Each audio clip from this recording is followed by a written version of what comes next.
Everything's going slow. I'm tired. After a good weekend, something unexpected happened that I wasn't expecting. I don't know what happened. Uh, I don't know what's going on. I lost a subscriber, so it's not been a fun last 2 hours. It took me 2 hours to it took me 2 hours to write this up. I had originally gotten my notes at work, and I left them at work, so I had to rewrite them again. And there's just so much stuff that I gotta. So I'm just trying to get myself going back to the energy drink again.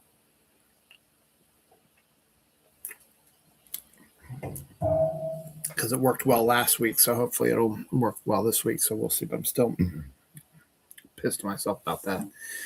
Anyway, hello, welcome to a brand new episode of Dylan Knows, episode 672, Mid-Spider Ball Adventures. That's pretty much everything that is going on in this week in Dylan Knows is in that headline right there.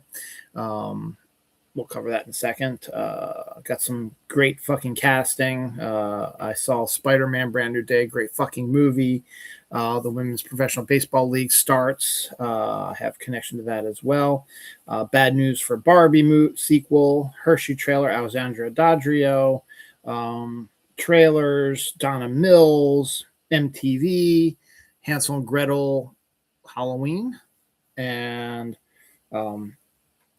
more Halloween drinks, energy drinks, a lot of deaths, a lot of anniversaries, and 7 pages of notes.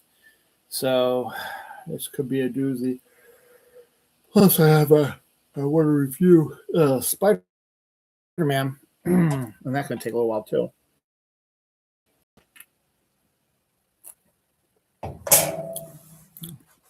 And the orange cream it tastes fine, but it doesn't taste as mind-blowing as the last one I had last week. So we'll see what happens.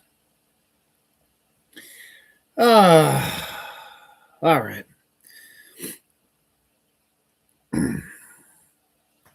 It's 11:38 p.m. on August 1st, 2026. 30 days until my son goes back to school. 24 days till his 17th birthday. 23 days for my daughter starts her classes again. 21 days before we have to move her back into her dorm room. 13 days for her last day of work with me at Hanover. 9 days before my wife and daughter go to the BTS concert in Baltimore. Stop.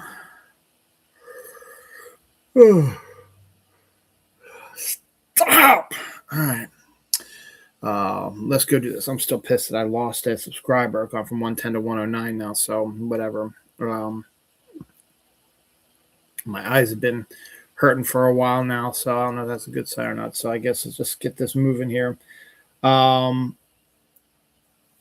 have this written down later in the show, but I'm going to talk about now. It's Midsummer, and in my eyes, what happened was I did a check to see when Midsummer is, because when you mention Midsummer, you look it up. It's like the first day of summer they call Midsummer, which doesn't make any sense to me.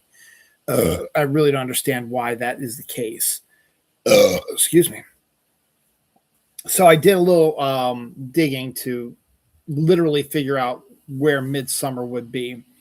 And if you go from June 21st being the first day of summer to September 22nd being first day of fall, you just sort of need to work out some of the numbers. So the 21st, that's 9 days until July. So it's 9 days of summer in June, and then 30 in July. So that's 39. September, you have 21 days, and then 31, that's 52 days. So the disconnect is a little off there. So you have 52 days there. So I did some sort of arithmetic here and there and discovered that August 3rd, 4th, somewhere around that window is actual midsummer. It's the midpoint of summer, because even though when September 1st hits, it's meteorological fall, summer is still in control for the majority of September. Same with in June, where spring is in control of the majority of summer, despite of June, despite the fact that it is meteorological summer. So So yeah, so we got that. So that's where the Midsummer celebrate Midsummer around August 3rd, 4th. The women's professional baseball league is started their season. Their finished first game is over with and done. It was L.A. Queens versus the New York Heights. The Queens ended up pulling out the win 10-8.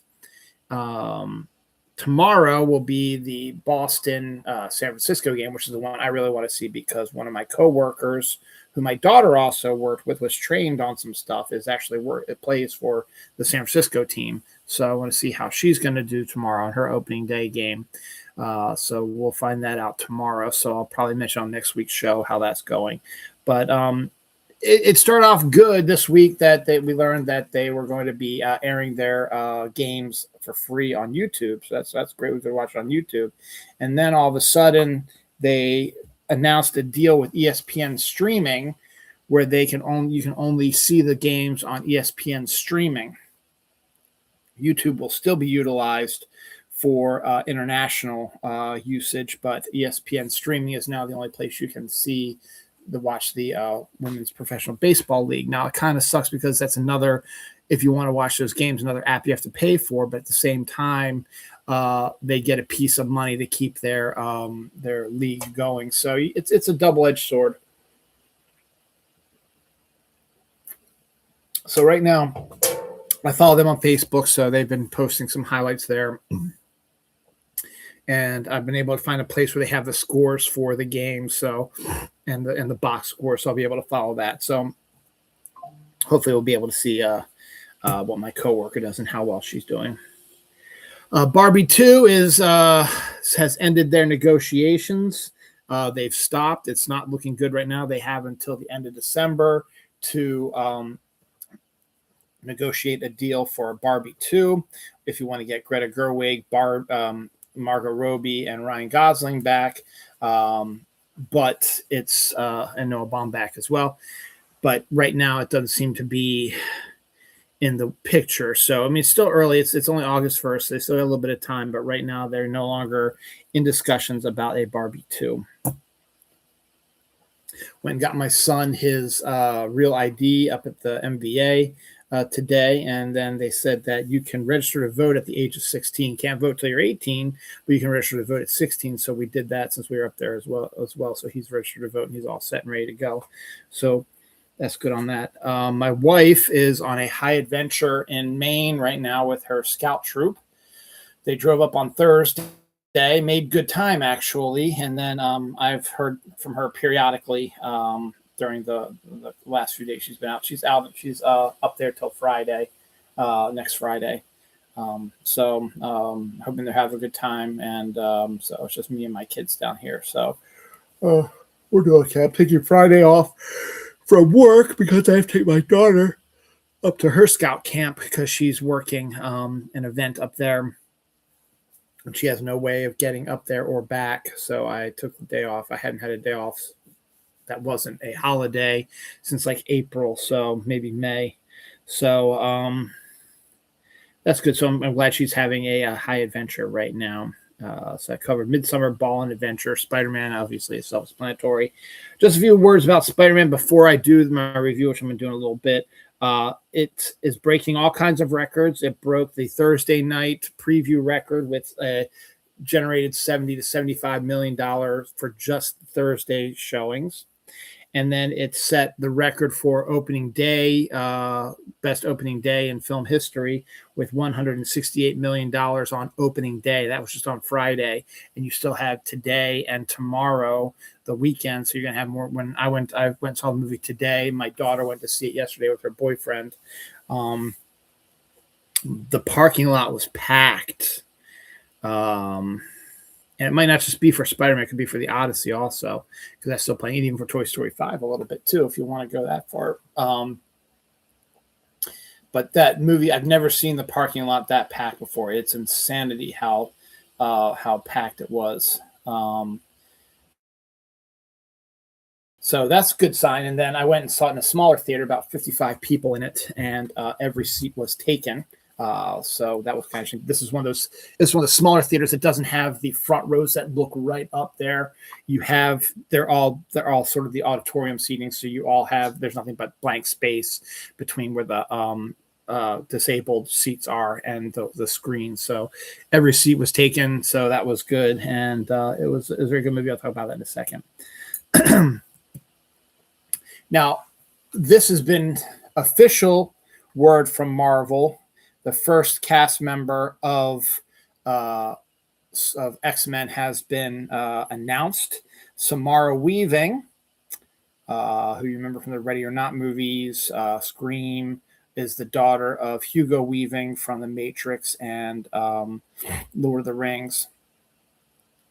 And V for Vendetta, actually, also, will be playing Emma Frost. And I cannot tell you how fantastic that casting is and how outstanding that casting is. It's fabulous casting. And if they continue to cast like that, it's going to be a very special movie. Now, this has not been officially announced, but I've seen a million websites posting this. So I don't know where they're getting their information from, or if it's just the speculation or whatever, or just from what they heard or what they want or whatever. But right now, it's rumored that Haley Spaney will be playing Rogue and Charles Melton will be playing Beast.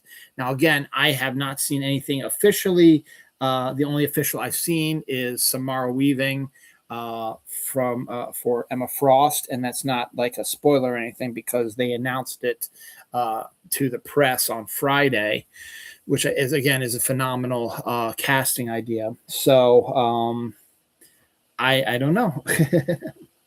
With my wife out in Maine, we went to dinner at Buffalo Wild Wings. I've never been there before. We have a local one up here. It's actually a nice restaurant, typical sports bar fare. Our servers and employees were very, very good. We were in and out very quickly. The food was good, and it was affordable for 3 people. So very enjoyable.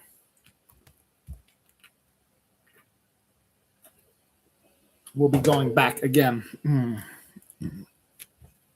We got our first look at the Hershey trailer, which is a biopic about Milton Hershey, who created Hershey, PA,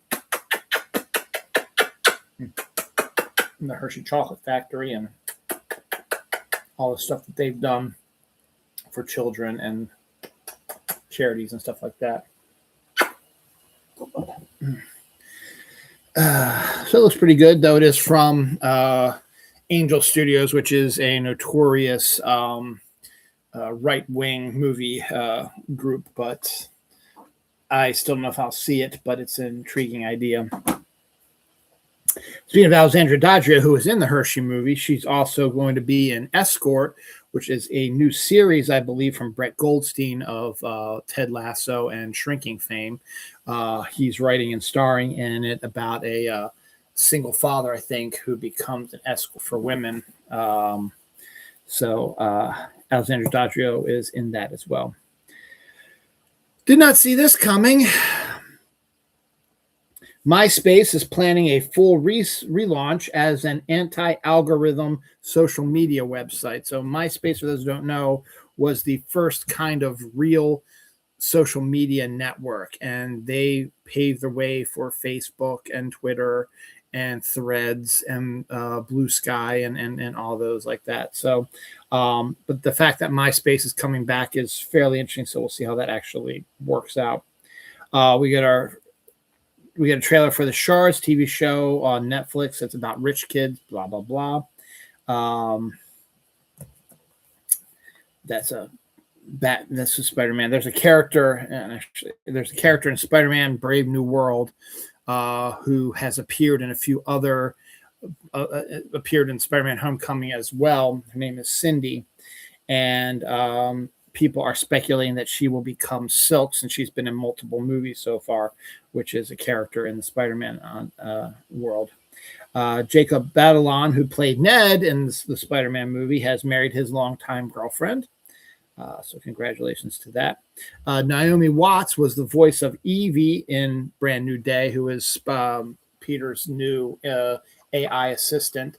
What's interesting about that is Naomi Watts played his mother in the first movie he ever made.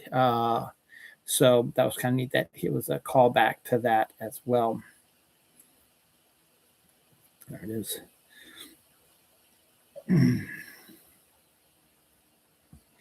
Just seeing if there's any other thing related to that. Nope. No more Spider-Man stuff. Donna Mills, the 85-year-old Knots Landing star, is going to be starting a OnlyFans. I'm not one to judge. Who am I to judge? Just kind of interesting. Hansel and Gretel's Halloween is a new trailer. It's coming out only on streaming. That's kind of an interesting, intriguing idea. Peter Jackson is finally going to be able to direct Adventures of Tintin 2. For those who don't know the story behind that, Steven Spielberg and Jackson teamed up together for the Adventures of Tin, a motion capture animated film that Spielberg directed back in the mid 2010s and the 20 teens. It was supposed to kick off a series, since Tintin is hugely popular overseas, cartoon comic book, but is not well known here in America. So it was supposed to kickstart a big, massive amount of movies with Peter Jackson directing the second one. But it did not do very well at the box office, so they did not greenlight a second one. So here we are about 10, 12 years later. He's finally going to be able, and he's been dying to do this, he's going to finally be able to make his Adventures of Tintin movie. That will be his next film.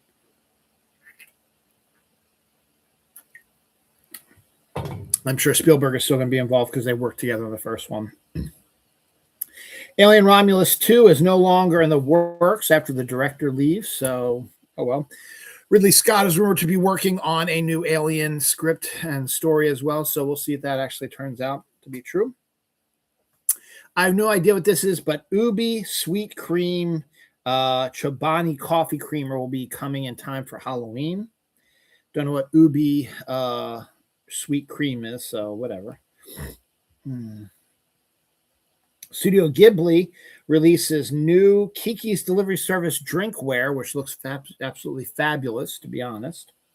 Reese's is releasing throw blankets that'll have their Halloween pumpkins on it and other Halloween accoutrements and stuff like that as well. But they're blankets, so you can't eat them, unfortunately. Harry Potter's got a bunch of stuff coming up. Harry Potter's Golden Snitch Sugar Cookie Dough. I think I talked about that last week. And I still don't quite understand the finishing sugars, but McCormick Spices, where my wife works, has a second series of Harry Potter finishing sugars, including cauldron cake, pumpkin pasty, chocolate frog, and licorice wand. I have this ghost here, which is okay. Wish it was colder. And I like the lemonade flavor a little bit better. The orange and cream is fine, but the lemonade is better. They're going to be doing a A&W root beer flavor. So that could be kind of interesting. That'll be coming out here soon. Wednesday's new season is not due out probably till, I haven't even talked about it yet. They're still filming it. I think they had to have a break when Ava Green broke her leg or something like that on set. So they have to take a break from that. They'll probably won't be till 2028 at this point. But they are releasing a strawberry snap cereal. There is no other Wednesday cereal that came out last year. This is another one in the series. So there is now 2 Wednesday cereals. Prime Energy, which I've never had for either, they do a shake flavors. They are teaming up with Pop-Tarts, doing frosted blueberry Pop-Tart, frosted strawberry, and frosted chocolate fudge flavored energy drinks from Pop-Tarts. Cosmic Berry, Galactic Melon, and Lunar Coconut Chapstick is the next big chapstick flavor there. Sam Raimi and Stephen King will be teaming up to do an adaptation of Desperation, which is a bizarre little film, I can tell you that much.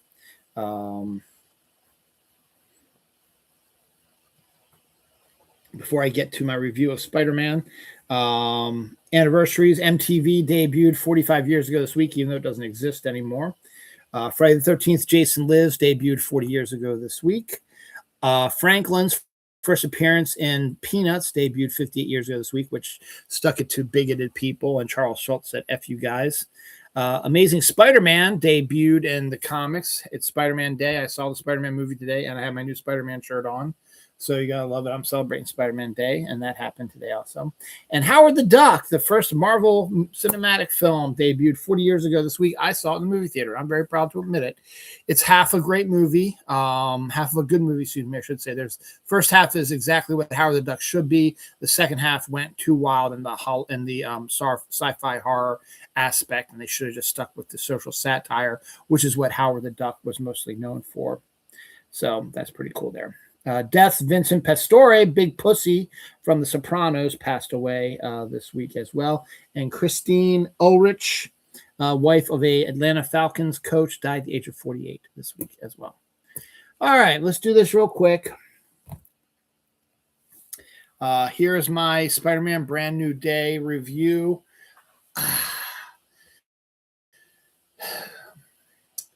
I was contemplating not delving into spoilers, but let's be honest, I lost a subscriber. No one's watching the thing right now live. And the people who do watch it, they can. There we go. Had one of the unstable bullshit things. So people are like, oh, no, we don't want you to talk about it. Oh, well, we're going to right now. So I will do. I have to drop some spoilers. So this will be a spoiler one. I just have to talk about how much I love this movie. This is my favorite Spider-Man movie. Up to before I saw this, it was No Way Home with the nostalgia of Tobey and Andrew Garfield showing up.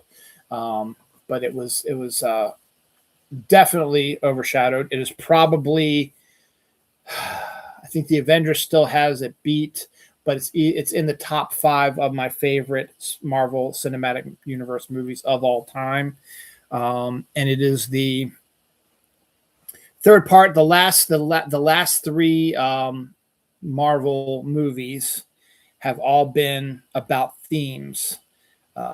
Thunderbolts was about depression. Fantastic Four was about family. And Spider-Man Brand New Day is about grief. To be honest, if you are a casual MCU viewer, you just really need to watch the 3 Tom Holland Spider-Man movies. Probably Thunderbolts would be a good thing, so you get a little bit more idea about who Yelena is. We'll cover that in a second. Maybe Black Widow, which introduces Yelena. But that might not be necessary.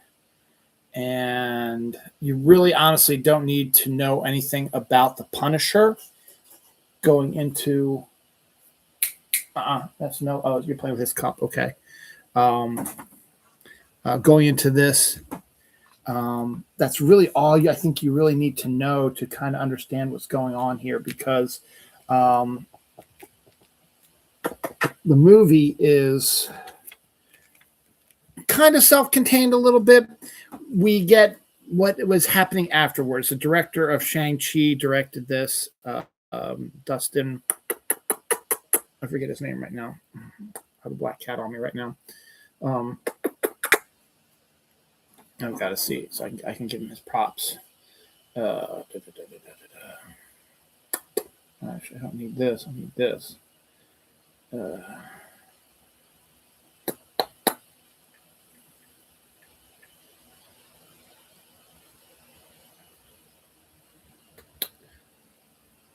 Destin Daniel Cretton is a director. He directed Shang-Chi.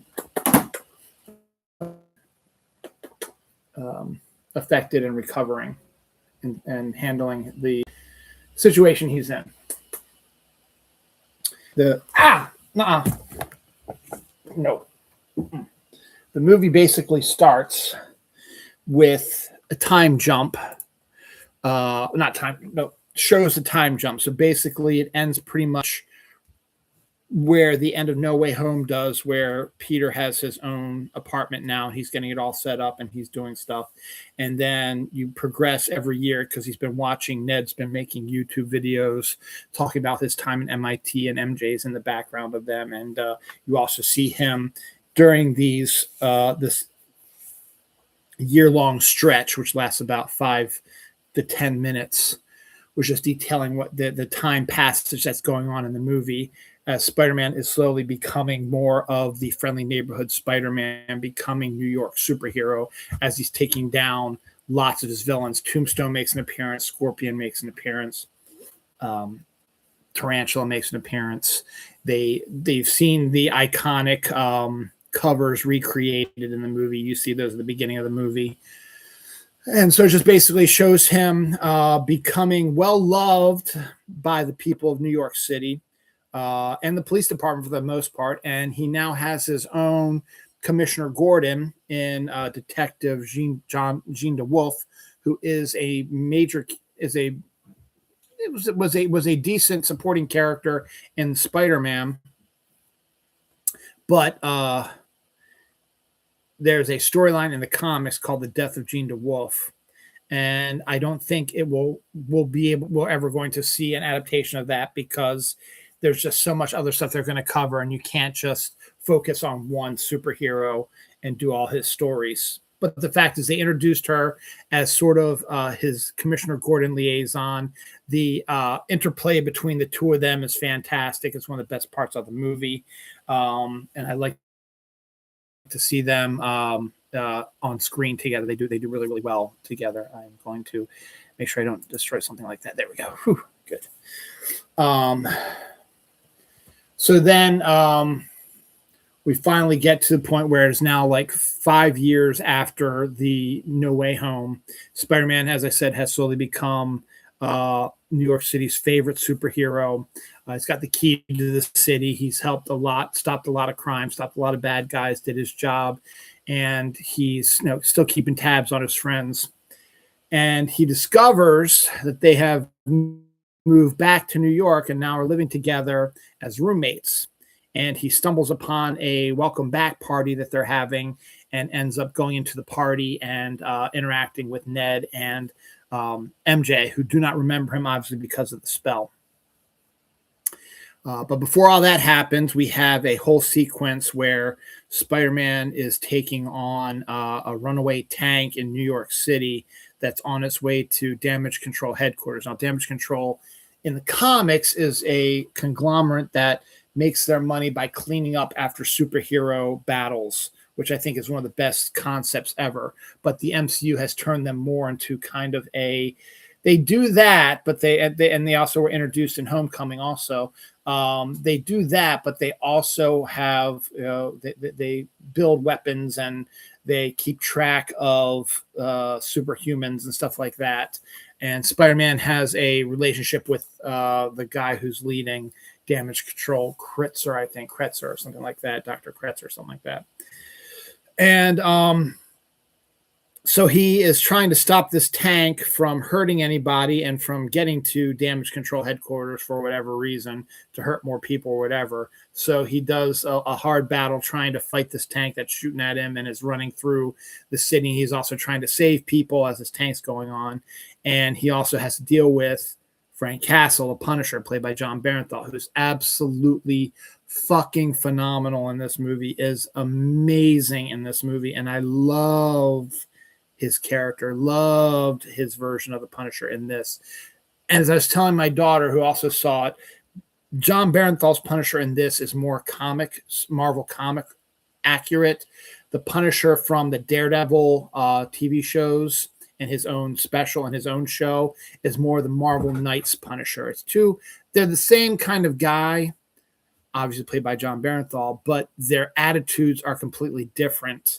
And you want to go for the more dark, gritty, violent Marvel Knights one in the Daredevil world.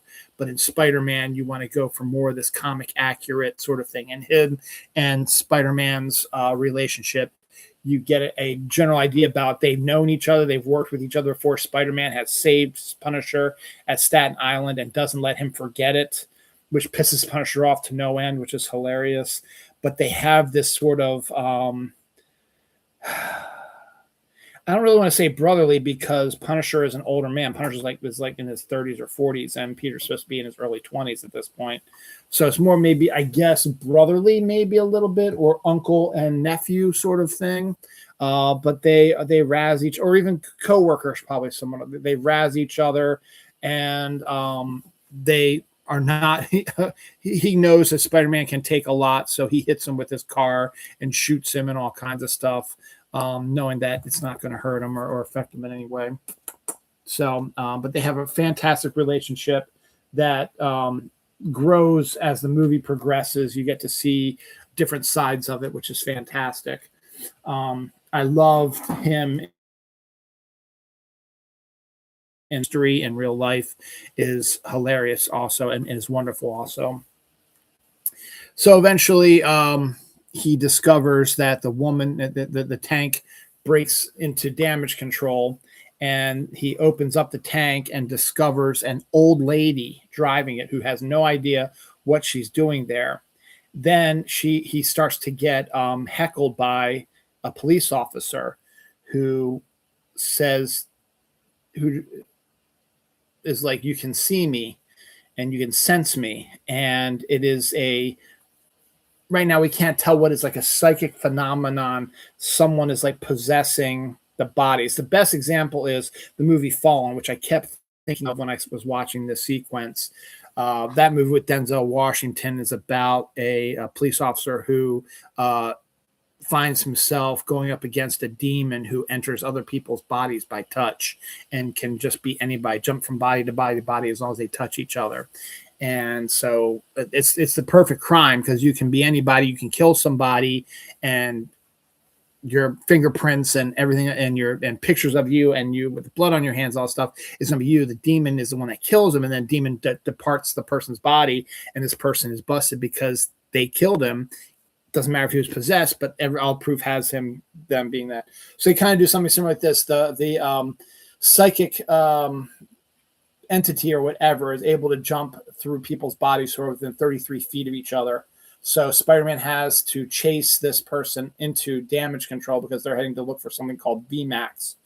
And so Spider-Man is welcomed by damage control, trying to stop it. And at the same time, and that happens a little bit later, I guess. No, he's the Scorpion who Spider-Man was fighting was being held in a prison and is being moved to Supermax, but the psychic body wants to get him freed somehow. So the psychic body doesn't get into the damage control what they want, but then is able to free Scorpion from his imprisonment and use him down the line for something else. So now Spider-Man realizes he's taking on somebody with psychic abilities. So he needs to get a little bit more information about what they might have been looking for, what this VMAX stuff might be. So he goes to, he discovers that there's a new Avenger that can help him by name of Yelena, played by the lovely, fantastic Florence Pugh, who has now taken over a Russian spa as her office. So we see Yelena. I love it because it's Florence Pugh. She's so great. She's in the spa naked, obviously, just in this nice warm water. And that's how she does her business and orders Spider-Man to take off his clothes and get into the spa with her so they can have a discussion in the spa. So Spider-Man has his shorts on and he keeps his mask on, and they have it's an awesome sequence because Florence is so great in this movie as well. They have a discussion about Peter's trying to get information, and she's trying to get him the information she can, but she's like, I'm a new Avenger now. We deal with big potato situations, not these little potato ones is what you're dealing with. But she does help him and give him some information. And Florence's Yelena seems a lot happier now. She's more relaxed. And this is where her offices are in this Russian spa. It's fucking phenomenal. I love that for her. We'll come back to her. So Spider-Man goes, and then that's when he meets up with MJ and Ned, but they don't remember who he is. But he talks to them a little bit. We discover that Ned has created an app called Spidey Tracker, which details all the Spider-Man sightings. He's obsessed with Spider-Man because he thinks for some reason he knows Spider-Man, knows something about him. And he's got one of those conspiracy boards up with pictures and string and everything all over the place. Sorry, by the way, I'm going to get, as I said, getting into spoilers a little bit. Nothing too bad yet. Florence Pugh was pretty much expected to be in the movie.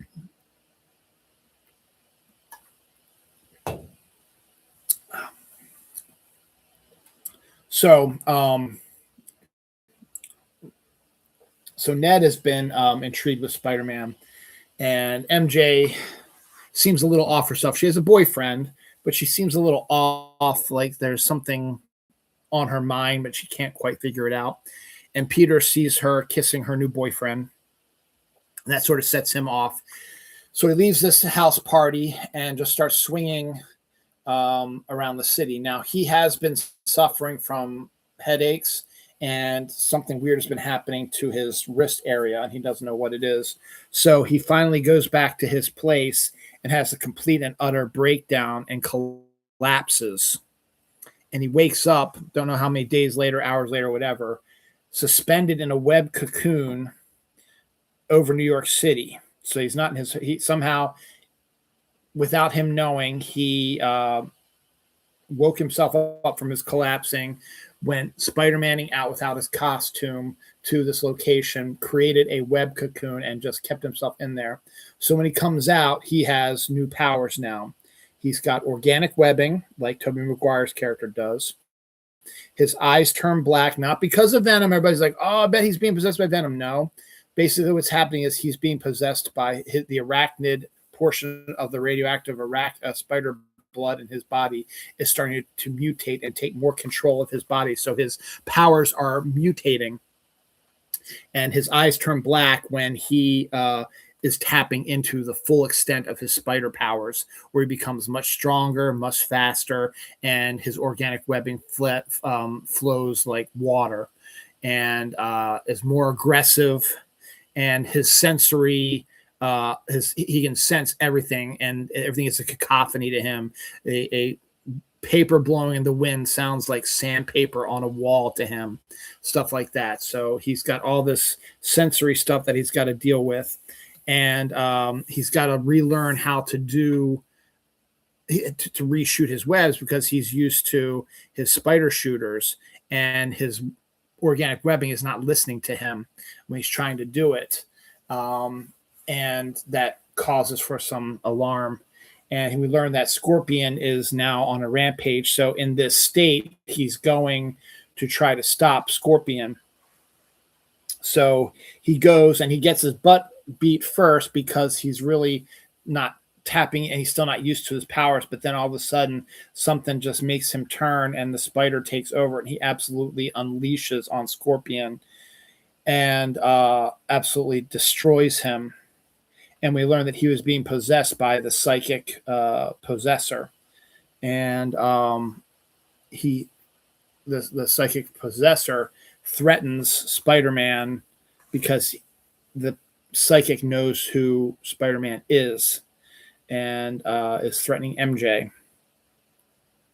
So the psychic possessor goes away, and Spider-Man has to go to try to find MJ while trying to get his powers under control.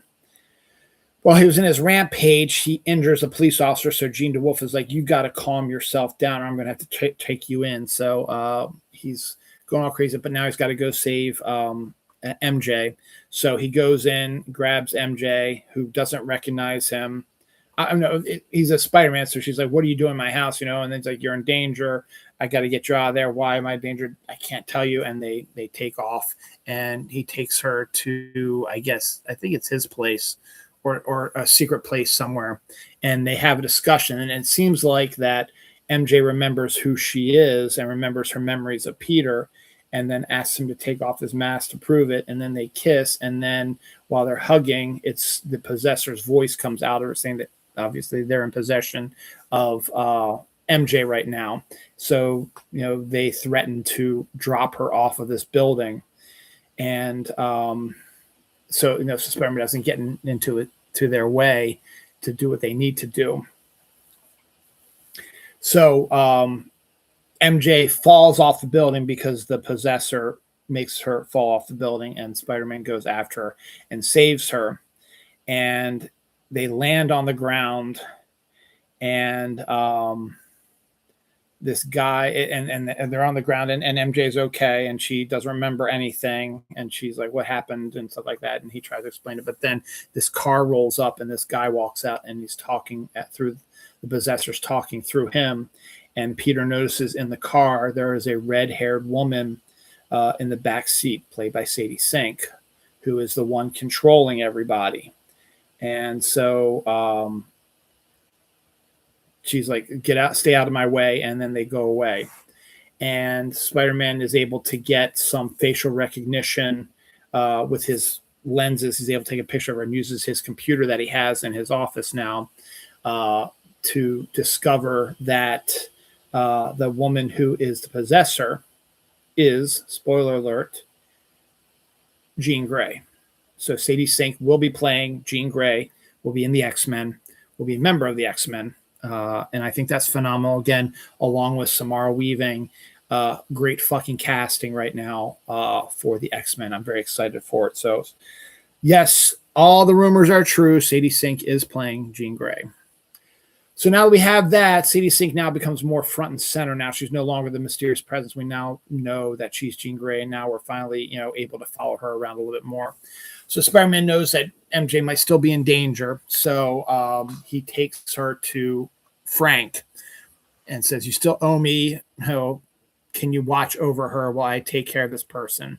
Because it's basically shows a huge level of trust. He knows that Frank, even though he's complaining and yelling and says he doesn't want to do it and stuff like that, he will defend this person to the end, to the hilt, with everything he's got if need be. And that's why Spider-Man trusts him. So there's great sequences where Spider-Man is repairing stuff in Frank's headquarters, and him and MJ have a little discussion about stuff that's kind of cute, and sees all that. And so she ends up staying at Punisher's place, and Punisher watches over her. And so he ends up discovering that, no, I missed a few parts there. So I'll get back to that in a second. So she learns that Sadie Sink is, or Jean Grey is going after another damage control place again, to try to figure out what this VMAX stuff is. So he's on his way to damage control.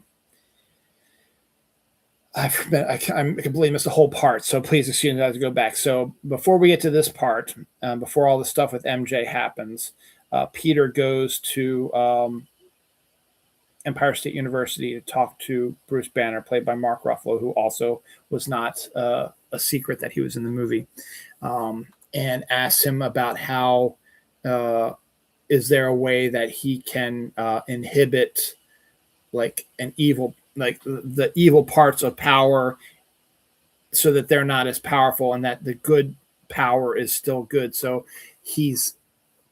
Mark Ruffalo is intrigued by the idea of, you want to shut down the bad parts of someone's power and keep the good parts of the power. And Peter's like, yeah, so we do it. So they have a science discussion, and Peter ends up creating an inhibitor, which he wants to use on himself first and foremost, because the evil spider aspect has been starting to take control of him, and he wants to try to calm that down, but still keep his spider ability, so he can use his web shooters and other stuff as well, and still have the spider senses and stuff like that, and in his power, but just keep the aggressive and the aggressive aspects to it, and the organic webs down the notch also, because he can't completely control them. And don't do so much, pen. So he creates one for himself, and then he creates one that can inhibit anything, like the Hulk, or in this case, Jean Grey, when he discovers that she is someone who has high telepathic powers. He's able to create this inhibitor that you put on her. It will stop her telepathy working. She'll just be like a regular person. So that's his plan, is that he's going to find, she's now attacking damage control. So he's going to go to damage control and figure out a way to get the inhibitor onto Jean so that her power stops and that the whole thing stops for her. So he goes, they have a whole battle sequence at damage control because Jean went to ESU and turned Bruce Banner back into Savage Hulk. So in a great sequence, we have Spider-Man fighting the Hulk, which is an amazing sequence. It brings back the Hulk from the Incredible Hulk movie with Edward Norton and the aggressive Hulk from Avengers, which is phenomenal. And it looks great, and you actually see some of the best stuff. There's one sequence where they're fighting in this building, and Spider-Man has webbed basically like 7 floors of concrete and windows and rock to the Hulk, and it's pulling him slowly down to the ground. But the Hulk is strong enough that he's able to just hold off on falling all the way to the ground and getting knocked out. So there's a great sequence where it just shows this big pile of rubble that's attached to the Hulk's back, and he's holding his place in there, still trying to choke Spider-Man and kill him. Punisher is told by MJ to go save Peter. So Punisher goes and helps Spider-Man, one of the best sequences again in the movie. It's just phenomenal. And unfortunately, because they're still at odds with each other, but they still respect each other, the Punisher is going to go after Jean Grey and kill her with his guns to get this over with. And Spider-Man's trying to warn her, don't kill her and don't stay 33 feet away from her, because he's discovered her radius for body jumping. He doesn't listen to her, though. And of course, what happens is she takes control of the Punisher and is able to, along with the Hulk's help, who is also possessed by her, who had been breaking into the vault where VMAX is supposed to be. And then he got a lot of it done, and Spider-Man started fighting, but the Punisher's able to finish it off by blowing up the door with electrical impulse bombs that were in damage control. Under the control of Jean Grey, he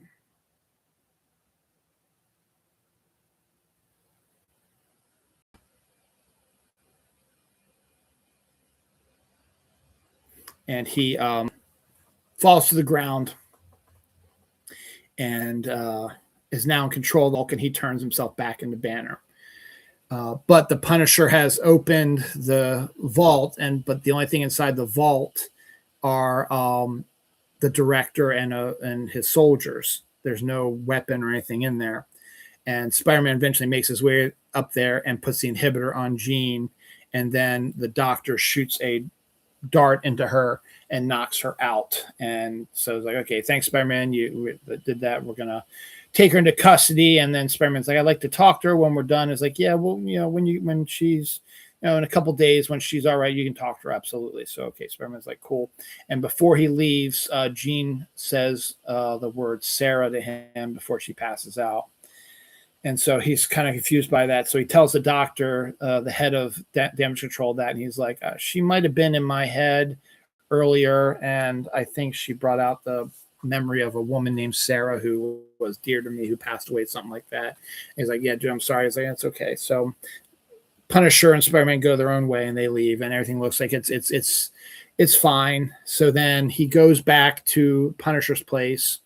Punisher is doing something else because he's not there, and MJ is there, and she has found the letter that Peter wrote to her that explains everything, why she can't remember him, and she's read it. So she's kind of pissed at him right now. It's like, why didn't you tell me? Why haven't you done this? It's for 5 years. You've kept this to yourself. And so they have this really hard conversation between them about someone who opens up finally to her, is like, I'm fully in love with you. We were together, stuff like that. And she's like, I don't remember a goddamn thing about you, and I'm not in love with you either. So same thing as sort of like the Gamera Star-Lord sort of thing that happened. So Spider-Man's sort of devastated by that, but he understands because he's Spider-Man.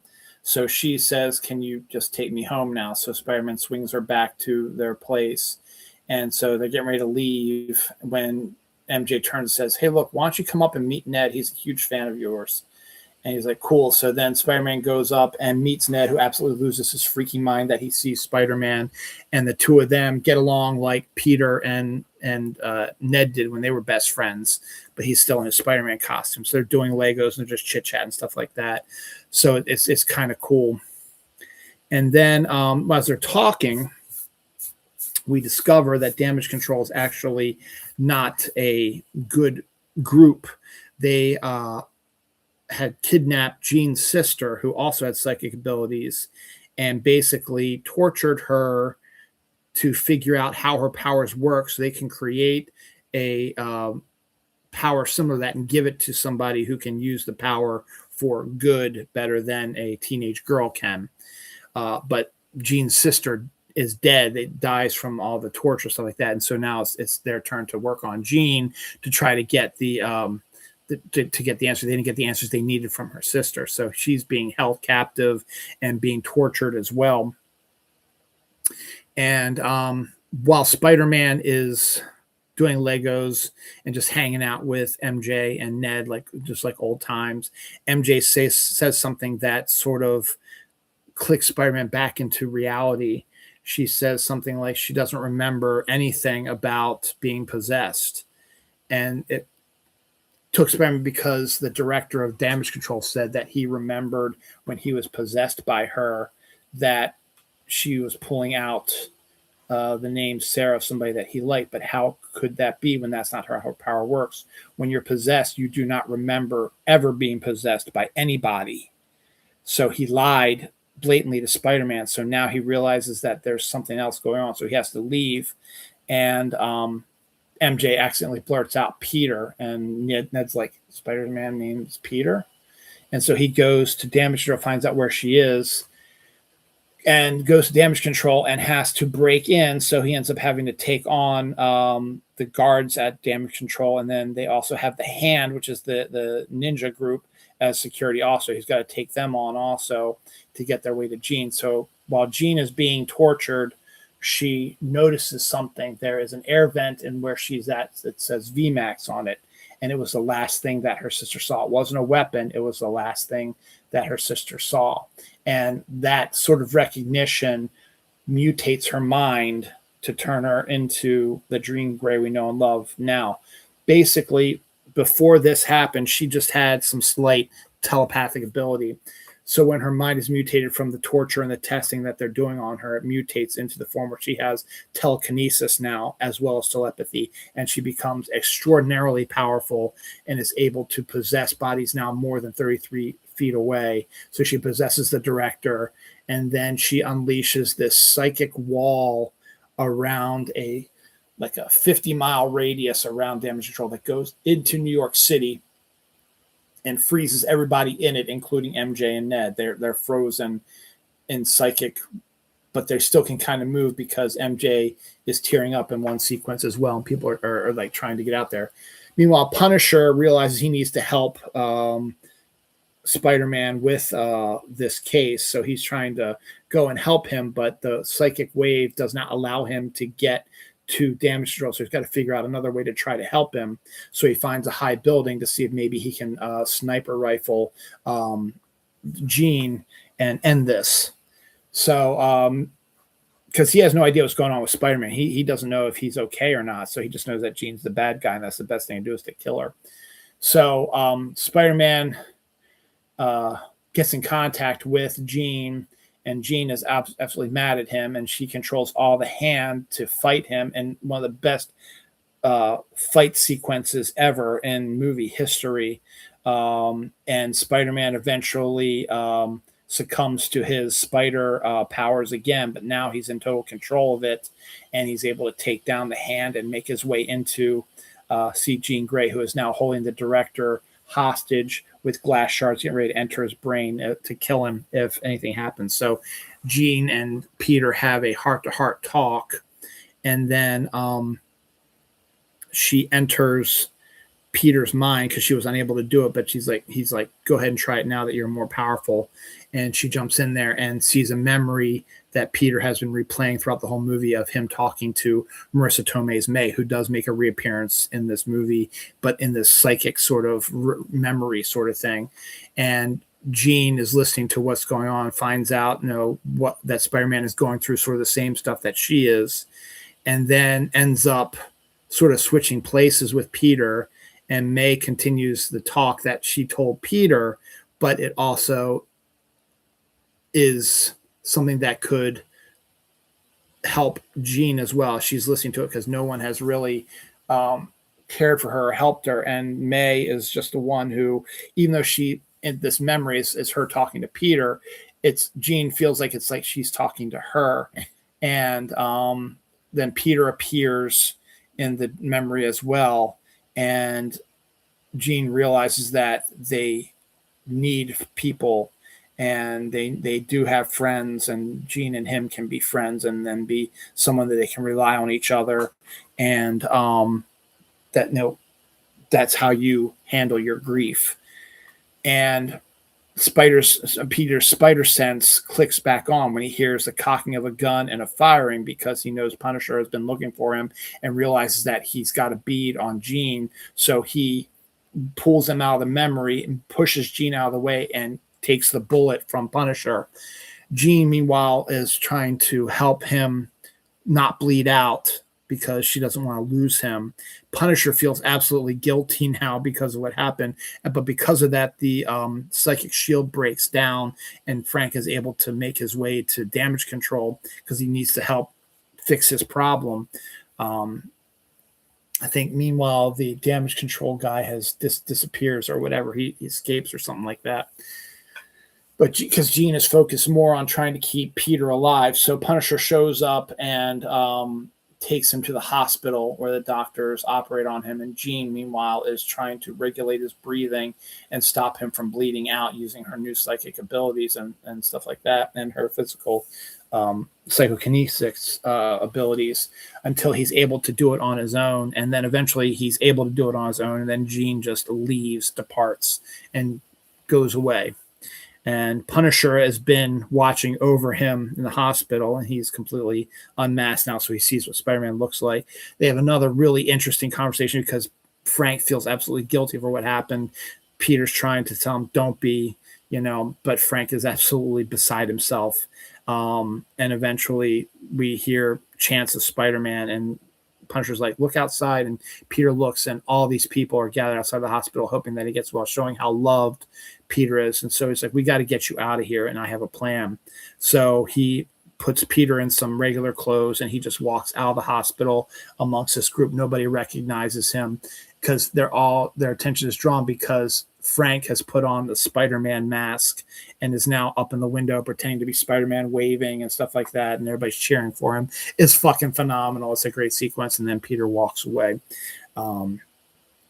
And so then the finale, and then during this whole sequence, he's able to chit chat with Yelena again over a computer. They have a discussion like that again. So that's kind of cool. And then Jean DeWolf also mentions that she talks to Yelena about stuff as well and had a nice spa day as well with her. So Yelena was fantastic in this movie and it was great. And so we're now in the after all this stuff happens, and Peter's getting back to work and he's healing up, so he's not being Spider-Man yet. And he goes to a cafe and sees Ned there, and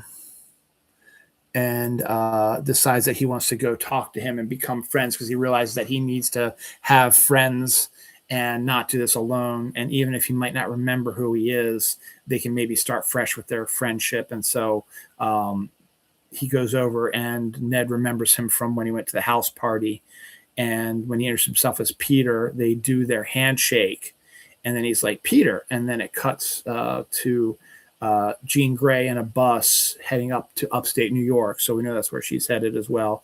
And we also have a sequence where MJ is holding the Black Dahlia necklace that Peter gave her. So there's some recourse in the fan base trying to figure out, did Ned remember Peter? did MJ remember Peter now? Because when Peter and her had their conversation, she didn't remember anything about him.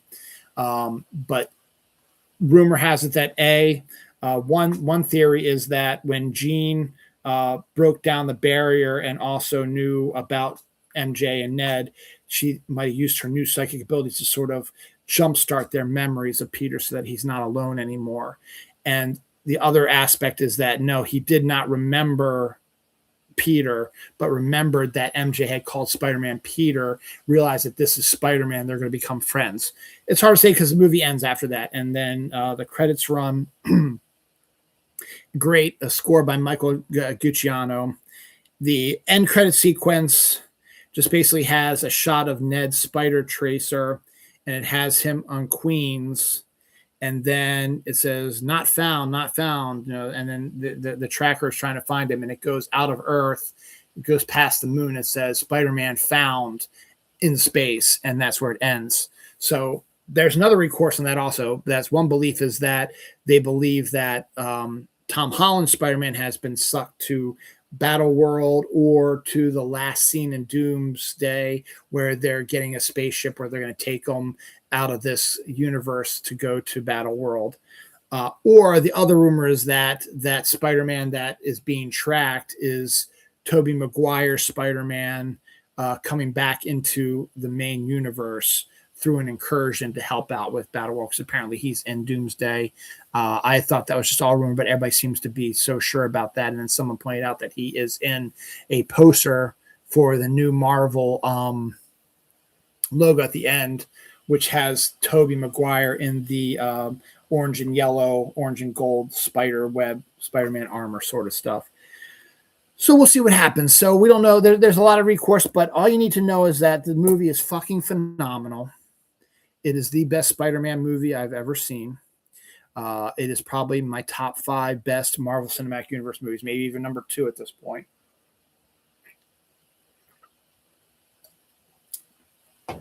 And just like Superman last year, James Gunn's Superman last year, this movie feels like a comic book being brought to life on the screen. Just the interaction with other heroes, the battle sequences, the storyline, all that seems taken right from a comic book, and it is phenomenal. Highly recommend it. I want to see it again. I'm going to try to convince my wife to maybe go when she gets back from Maine to see it again, and maybe take my daughter to see it again also because she missed the first 15 minutes of it. My son has no interest in it, but that's okay. So yeah, I highly recommend it. I think most everybody in the world is probably going to see this weekend. I think we're going to get a close to $900 million opening weekend worldwide as well, which could be a very high domestic, could be probably the highest domestic weekend ever in film history as well. So we'll see what happens, but it's absolutely stunning, and everybody involved with it deserves all the credit. So I'm done. The biggest spoiler being, of course, Sadie Sink as Jean Grey. It's phenomenal casting. She does a fantastic job in it.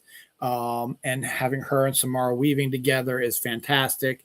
I don't know much about Haley Spaney and Charles Melton, if that is in fact the case of who they are, have been cast. We'll see. D23 is coming up. Pepper in mid-August.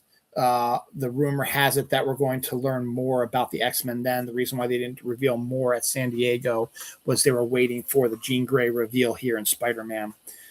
So,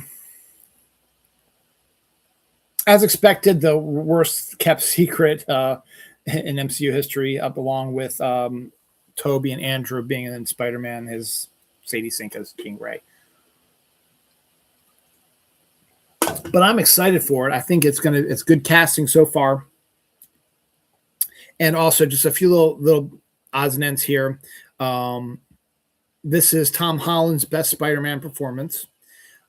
This performance is better than Telemachus in the Odyssey. Florence Pugh in her small amount of time is absolutely phenomenal, amazing, great. Her character is so awesome. I love her so much. John Barenthal's Punisher is the MVP of the movie. I think he is fantastic in this, and he is actually is a big role in the film. It's not a small cameo. He has a major, as I told you in my recap, he has a major fucking role in this movie, and he absolutely kills it. MJ and John Barenthal, both when they were possessed by Sadie Sink's Jean Grey, when they were possessed by her, you can tell they were doing the inflections and the movements of Sadie Sink. So obviously they watched her and worked with her to try to get those down. And that's just more signs that everything is doing great. Jean DeWolf is a wonderful addition to the series, and I hope what happens to her does not happen. I mean, what happens to her in the comics does not happen to her in the movie. Again, it's a different character. Jean DeWolf did not have any children in the comics. The Jean DeWolf here has 2 kids in some of the cutest sequences also. But she is now Spider-Man's Commissioner Gordon, and I love that for him. And another person that can care for him because she's concerned about him all the time, and they talk to each other like they're friendly. So over that 5-year span, they really got to know each other. So their telephone conversations together are absolutely amazing and stunning. So highly, highly recommend it. I wish we would have seen more of the other villains because we did see, as I said, we saw more of the Scorpion, but not a lot. The Tarantula was just a quick shot of him doing that sequence from the comic book movie. Tombstone, I wish we would have seen more because they killed it with his character. He looks the part. He looks phenomenal, and it leads me to believe that when I first saw the trailers for this and the behind the scenes stuff, I thought this was going to be more of a gang war story than what it turned out to be. I want to see a gang war thing now. I want to see Tombstone come back. I want to see the Enforcers show up because that's a street level crime you want to do. They have somewhat kind of powers a little bit that Spider-Man's going to have to deal with as well. And there's a whole bunch of other things you can throw in there streetwise as well. Bring Punisher back, bring Daredevil into the fold because you need to have a Daredevil Spider-Man team up here down the line while you still have the chance. And Jean Grey Jean DeWolf in there as well to get them in there. So that's fun. That's a good aspect as well. So keep it sort of street level. I think you can do a really good job with a good crime, a mob war thing. And we were supposed to see Mr. Negative. It was a rumor that he was going to be the bad guy. Didn't turn out, but I think that would be a good character also to bring into the fold as well. So we've got some interesting stuff rolling in here and potentially could have some good stuff. And I really want Tom to continue being Spider-Man because he finally seems like he's comfortable in the skin. He's nailed it. Him and Zendaya getting married has helped their scenes together in this movie as well. And he and Jacob Batalon's relationship, if you've watched them off screen as well, is very similar to the one they have on screen here too. It's great. And as I said, the Punisher and Spider-Man interactions are the best and phenomenal. And I love this movie. And I think everybody should go see it. And I want to see it again like tomorrow, but I'm not going to because I got other stuff to do. All right, so I still got a shit ton of stuff to do. I've only covered one page. I got 6 more pages to go, so we're going to blow through these real quick. So go see the movie. You highly recommend it.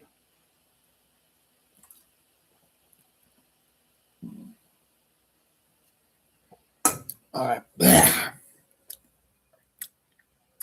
7 Brew, which I don't know much about, but apparently they're a company or something like that.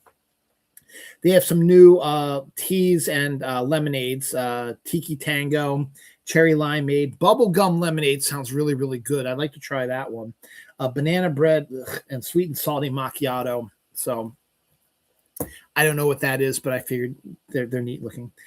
This mystery flavor thing is just absolutely going bonkers, and Mountain Dew's not even doing it anymore, which pisses me off to no end. But Chips Ahoy is now doing a mystery cookie.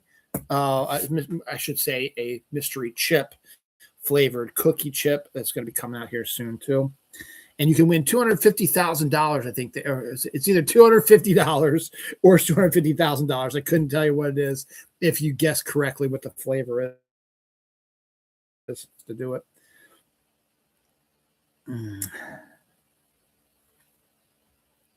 Oh, Mr. Bubble Halloween. Now, this is where it gets crazy. Halloween, yes, I love Halloween. I love autumn, all that stuff. But now even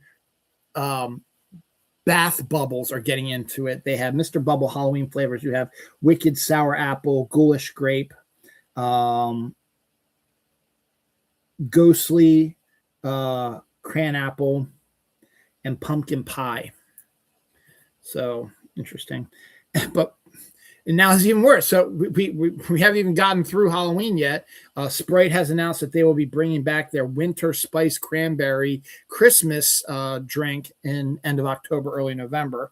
So the announcement that's coming back. I also think the 7-Up Shirley Temple will be back also, which is also a holiday sort of exclusive thing as well. And well worth it. If you haven't tried the Shirley Temple 7-Up, you've got to find it when it comes back out October, November, and you got to drink it.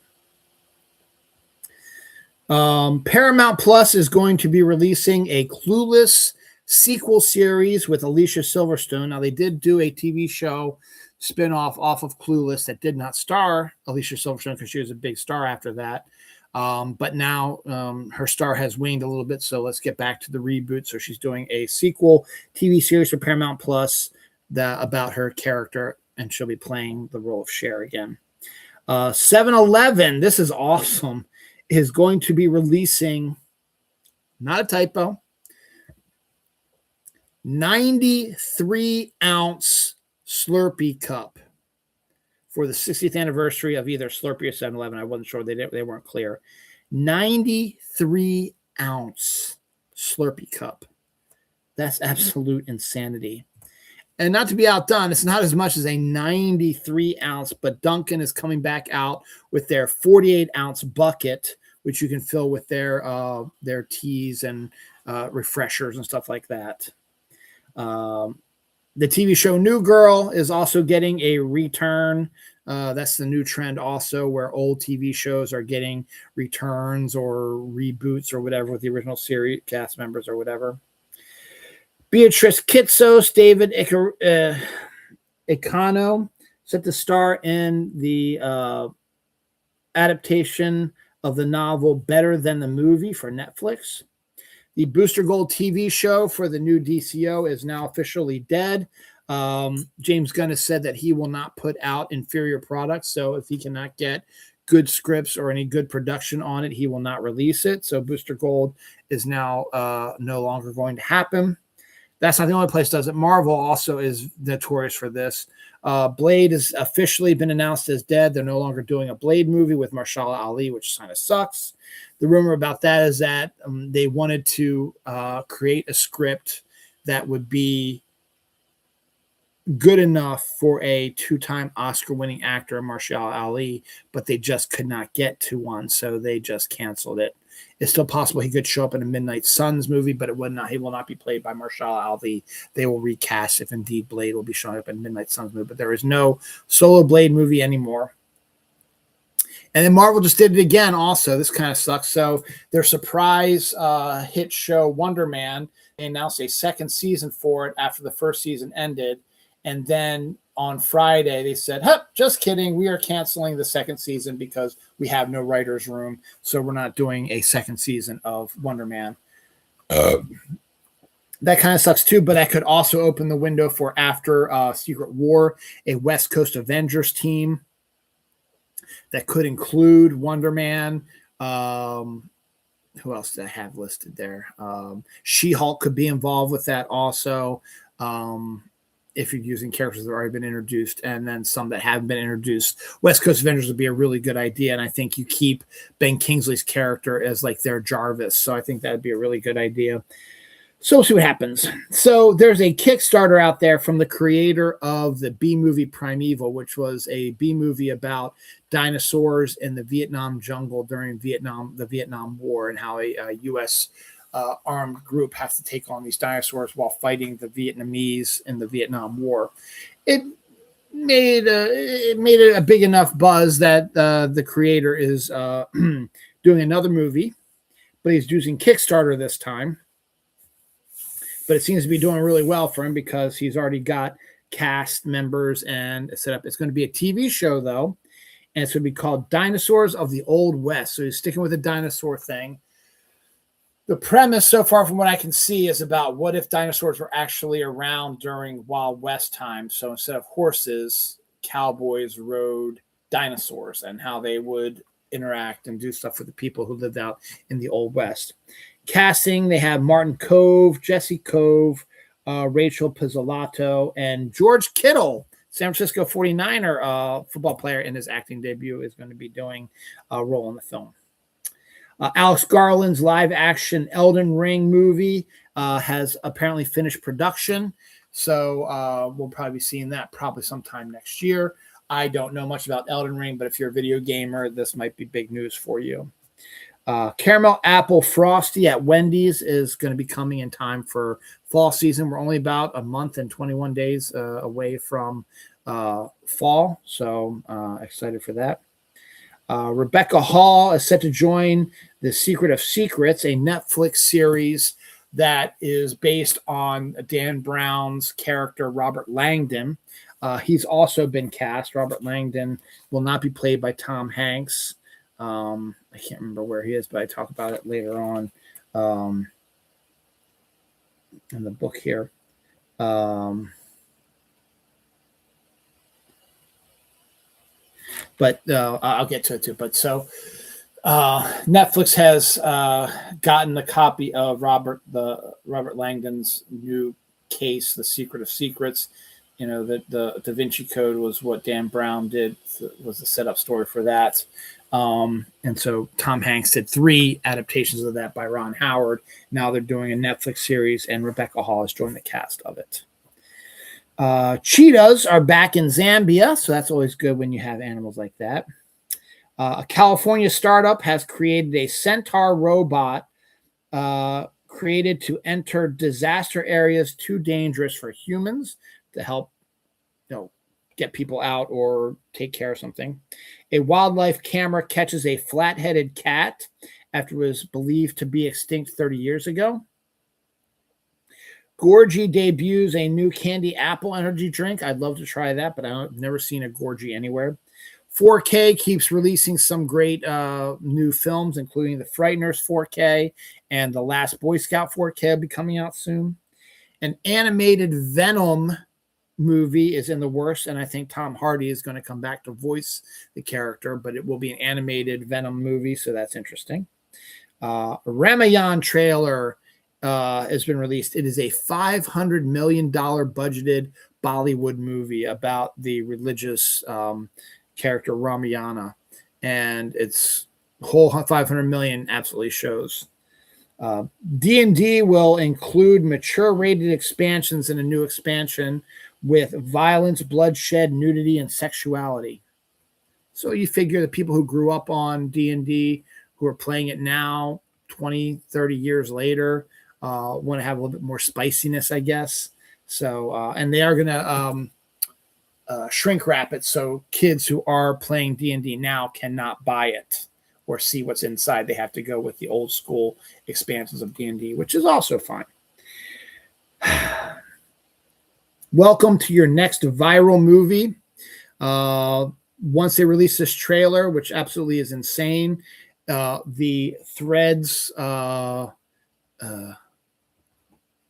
threads itself just went absolutely apeshit for this, and even somewhat on Facebook a little bit.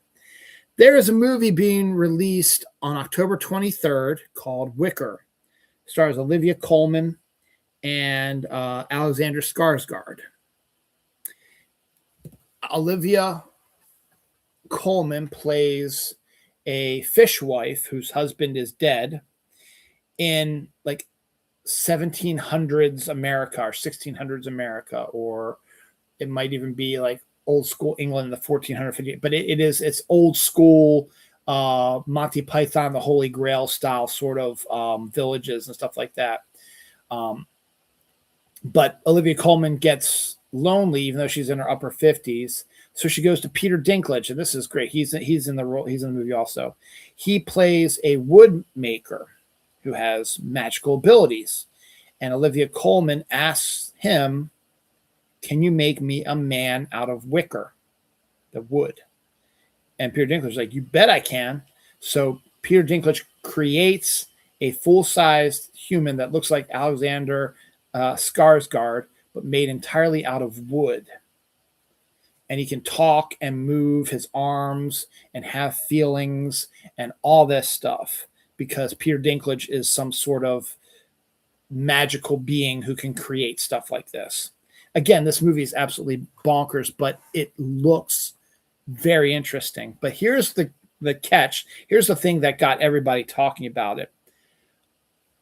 Olivia Colman wants to fuck the Wicker Man, and the Wicker Man absolutely fucks the shit out of her, and she loves it, and he keeps going for more, and they break the bed, and then he rebuilds the bed, and then when they're not having hardwood dick sex, which is what I probably should name the episode, they are falling in love, and he's a gentle, perfect male, loving, taking care of his wife like that, does everything for her. And so the men in town are starting to see that their wives are starting to notice that why can't my man be like this guy who's made of wood? So you can kind of see where things are going to go with that. But it looks absolutely crazy. And it absolutely looks like something that is going to be a huge viral hit. It's going to be a massive. That's all I hear about is people talking about it on threads. It's crazy. To be continued. That comes out.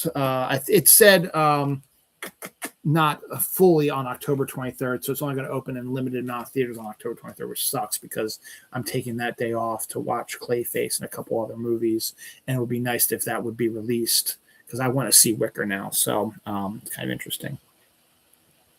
Netflix is being sued after Fortitude, a World War II movie starring Nicolas Cage, directed by Simon West, who did the original Tomb Raider movie, had their movie stolen from the Netflix offices. So basically what happened was Netflix said that they were considering maybe showing this World War II movie with Nicolas Cage on their network, on Netflix, and just releasing it on Netflix and being either a Netflix original or putting it in movie theaters or whatever. So the production company gave them a like a computer chip of the film on this disc so they can put it stop. So they put it on the computer and they can watch it and decide if they want to make it into a movie or release it on Netflix. But someone stole it off of the office desk, so no one knows where this movie is now. And now they're suing Netflix that you should have had better security, making sure that your stuff wasn't stolen. But they're countersuing them, saying, "Well, you shouldn't have sent us it in this and it really wasn't protected. It was just sort of here's the disc that has it on there. It wasn't like in a box that you could seal or a briefcase or anything like that." So they're countersuing each other. We'll see what happens and who the winner is like that. So that's just kind of a wild thing that's never happened before. Anniversaries: basketball, 28 years ago this week. Hot Shots, 35 years ago this week. Buffy the Vampire Slayer, the original movie, debuted 34 years ago this week. Ever After debuted 28 years ago this week. Jimmy Hoffa disappeared 51 years ago this week. And Death Becomes Her debuted 34 years ago this week. Man, it's already 1 a.m. and I'm still not even really working too good. Let's move on, shall we?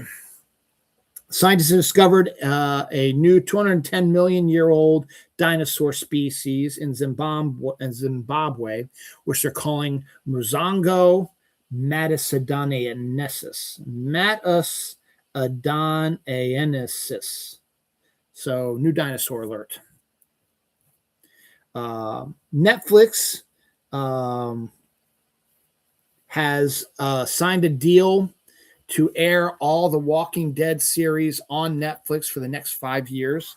So you'll get, I think, the main Walking Dead series and all the other ones that have come out there as well. So that's good. We get our first look at Victorian Psycho with Mikey Monroe. Caramel Apple, Cheesecake Blizzard, and Caramel Apple Cheesecake Parfait are at Dairy Queen this month. Excuse me. Arden Gillen, Olivia Williams, Indira Varme, and Sophia Skelton have joined the cast of Young Sherlock Season 2.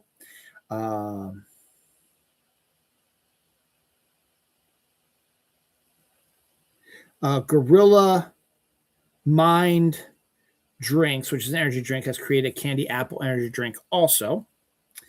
A random cat walked into a showing of The Odyssey, which drew a lot more attention. In the comics, Kraven the Hunter has become the new Venom after Mary Jane relinquished the Venom symbiote. John Legend is set to play Harry Belafonte in a biopic called The Road Home. John Leguizamo will reteam with Matt Damon in the Daniels new secret movie. The Daniels are the guys that did Everything Everywhere All at Once. So that's pretty cool. MGM Plus is set to air the 6-part action thriller Embassy, starring Anna Kendrick, J.K. Simmons, and Sam Heughan. We look at Leanne season 2 on Netflix. The Punisher, John Barenthal Punisher skin is now in Fortnite, along with a second Tom Holland Spider-Man skin. I bought it, obviously. Matthew McFadden and Claire Foy are set to star in You Are Here. We get our first look at the live-action Tangled, including Christine Hahn's Mother Gothel. Looks okay. The Guild is also doing a Kickstarter for their movie, and they're having a hell of a successful one. They have now upped their Kickstarter to now $4 million. I think their target is around the $5 to $6 million window, so they're getting close to their target.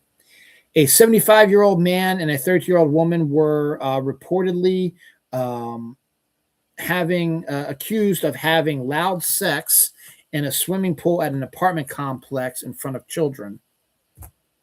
Okay. We get our first look at Above and Below, a new shark thriller. This looks really good, though. It ain't going to be out till next year, but the Thomas Crown Affair remake, directed and starring Michael B. Jordan, looks really, really good. Said to come out March 5th in that sort of Sinners window. So I think it's going to do really well because the African-American community does come out to movies, as you saw with Sinners. There's also that Children of Bone, and I'll talk about that later, but that trailer came out, and that looks like that could be another big winner for them as well. So that could be a couple of big movies coming out in 2027. But the Thomas Crown Affair remake looks so good, and Michael B. Jordan's directing and starring in it. It's fantastic. Madeline Brewer, Emery Cohen, and Nicholas Alexander are set to join the cast of the Possession remake that's currently filming with Margaret Qualley and Cullum Turner. Anniversaries: Jim Carrey's The Mask debuted 32 years ago this week. Stephen King's novel It came out. I remember going to Greens and Readings and seeing it on the bestsellers list. That was 40 years ago this week. Flight of the Navigator was also 40 years ago this week. Deliverance debuted 54 years ago this week. Rising Sun, based on the Michael Crichton novel, debuted 33 years ago this week. The Blair Witch Project debuted 27 years ago this week. Hot Shots Part 2 debuted 33 years ago this week. Harold and Kumar Go to White Castle debuted 22 years ago this week. And The Lost Boys debuted 39 years ago this week. Deaths, we have Troy Green, a UMBC alumnus, class of 97. Ina Del Towers, an All-American girl player. She passed away as well. And Ossie Blanco, a Major League Baseball player, passed away this week as well. Star Trek's next TV series / movie is going to be set in the far future of the Star Trek universe, so they can actually see what a future in the Star Trek world would look like. That's kind of an intriguing idea. We're going to first look at Below, which is really a neat idea for a limited series with Josh Hartnett and Charlie from Stranger Things, I forget his last name, and Mackenzie Davis. It was filmed and is set in Newfoundland, and it's about the small community in Newfoundland who is dealing with some sort of underwater creature that is affecting them. Don't know if it's a shark or a demon or whatever, but it looks good. The first trailer came out. It's set to debut October 8th on Netflix, so I'll probably definitely watch that. The 101st Chincoteague Pony Swim, right down the road on the Eastern Shore, happened this week as well. Christopher Landon is set to direct the Final Girl support group. So that's coming up here soon. Ben Affleck teamed up with a normal person to win Celebrity Who Wants to Be a Millionaire 1 year after Matt Damon did the exact same thing. So that's kind of funny. NFL training camp has started for all 32 teams. Ernie and Emma is a rom-com with Bruce Campbell is making the rounds here, which is kind of interesting. Michael J. Fox is set to receive the Bob Hope Humanitarian Award at the Emmys this year. Chad Power Season 2 is set to debut September 3rd. Blade Runner 2099 will appear on Prime on Thanksgiving week, and it is a standalone miniseries. There is no sequel. There'll be nothing. It has a beginning, middle, and end, so don't expect any sequel or anything more after that. Jay Baruchel, Kevin Durant, Amanda Ip, and Chiara Bravo has set to join the cast of the new season of Reacher. Outer Banks final season trailer we get. It's Always Sunny in Philadelphia season 18 trailer debuted this week.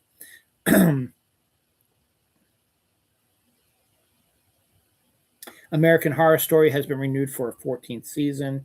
The Unabomber trailer, a movie set to appear on Netflix on September 25th with Jacob Tremblay, Russell Crowe, Shailene Woodley, and Annabelle Wallace about the Unabomber. That's set to come out on September 25th on Netflix. Madison Beard is engaged to Justin Herbert, quarterback for the Los Angeles Chargers. So congratulations to them. Jennifer Aniston and Peter Dinklage are set to appear in Olivia Wilde's holiday romp Naughty. Apparently, Peter Dinklage will be playing Santa Claus. Red Dead Redemption 2 could be crossing over to Fortnite because rumors are abounding that the new season of Fortnite that comes in August is going to be a video game collab sort of season. So we're going to see a lot of video game collaborations on there. Spirit Halloween has opened their stores as of August 1st. Unwell Apple Cider Donut Energy Drink has come out also. Japan was hit by a 7.1 magnitude earthquake this week, which was devastating. Lots of cracks in the ground and a couple of collapsed buildings and all kinds of damage to Japan. So hopefully they're doing okay right now. Anniversary. So I Married an Axe Murderer came out 33 years ago this week. Jason Bourne came out 10 years ago this week. Night Shift came out 44 years ago this week. Krull came out 43 years ago this week. Shin Godzilla came out 10 years ago this week. And National Lampoon's Vacation debuted 43 years ago this week. Deaths. Tom Chadbourne, a Doctor Who Game of Thrones actor, passed away. Ray Gomez, a guitar giant, passed away. Glenn Hansard, actor and singer who acted in the movie Once and won the Academy Award for the song in Once, passed away. And I forgot to do my Saturday movie. It would be Once. John LeCharger, indie horror director, editor, and special effects guy, died. Kavinsky, a DJ most well known for the opening song of Drive with Ryan Gosling, passed away. Mai Nekazumi, one of the best Japanese guitarists ever, died this week as well. And Billy Ray Smith, a former Los Angeles Charger, so actually San Diego Charger at that time, passed away this week as well. I got 3 pages to go. Let's move right along. I wasn't going to mention this, but I figure why not? Attack the Killer Tomatoes is back in a movie called Organ Intelligence, and it's made, I think, entirely by AI. So the trailer is out now. There are 2 Nightmare on Elm Street movies in the works right now. One is going to be a shot-for-shot remake, which is stupid, and the other is a brand new story. Shabana Aziz from The Pit is set to star in the rom-com Unrequited. A woman was arrested after posing as a Costco sample lady, giving out shots of tequila to grown-ups to start the weekend off right. This is a big joke. Ralph Macchio, who played the Karate Kid in the 1980s and then later on in Cobra Kai up here. It's a fairly famous actor. Was also in My Cousin Vinny and stuff like that. There was a joke going on in the 80s and 90s, because he's still alive now. There was a Marvel Comics writer and editor also named Ralph Macchio. So it was always a big joke about the Ralph Macchios and the letter page and stuff like that, and him, having the same name as the actor. Well, the 2 of them finally met for real, face to face, for the first time ever. So that's pretty cool.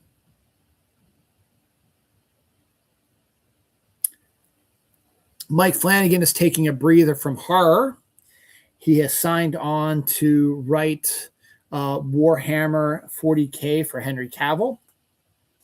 Angry Orchard is releasing a thriller pack, including mystery collar flavor, which has Ghostface and Scream on it, and a mystery flavor, we don't know what it is, a blood orange, headless pumpkin, and a caramel apple flavored Angry Orchard cider. So I might pick that up because that sounds fucking awesome. Disney is talking to Macaulay Culkin about a Home Alone rebootish kind of thing, and Macaulay actually has a neat idea, but the real depressing thing is that Kevin, the character he plays in Home Alone, has no parents. Catherine O'Hara died this year, and his dad, who I can't remember his name right now, he passed away years ago. So this will be his first Christmas without his parents. But the idea that Macaulay Culkin has is that he is a single dad who might not be the best dad in the world, and his son wants to teach him a lesson. So his son locks him out of the house on Christmas, and maybe has set up all these traps or whatever so that he cannot get back in for Christmas till he learns his lesson, something like that. Sounds kind of interesting. We'll see what happens, but it is being discussed right now. Dynamite Comics is set to do a Robin Hood comic book, but it is going to be based on the Disney animated Robin Hood and not a typical Robin Hood story. Jumanji Open World trailer debuted this week. Also saw it before Brave New World. I'm not a big Jumanji fan, but it looks fine. Terry Crews is set to voice Darkseid in the Mr. Miracle animated show. And James Gunn has gone on record, says, if you do the voice on the animated character, we will probably have you do the live action version as well. So that means that Terry Crews may very well be playing Darkseid in the live action DCU. We know he will be playing it in the animated aspect of it, but for the live action, James Gunn said that's what the deal is. So we'll see if that ends up being the case, or even if Darkseid's going to appear at any time.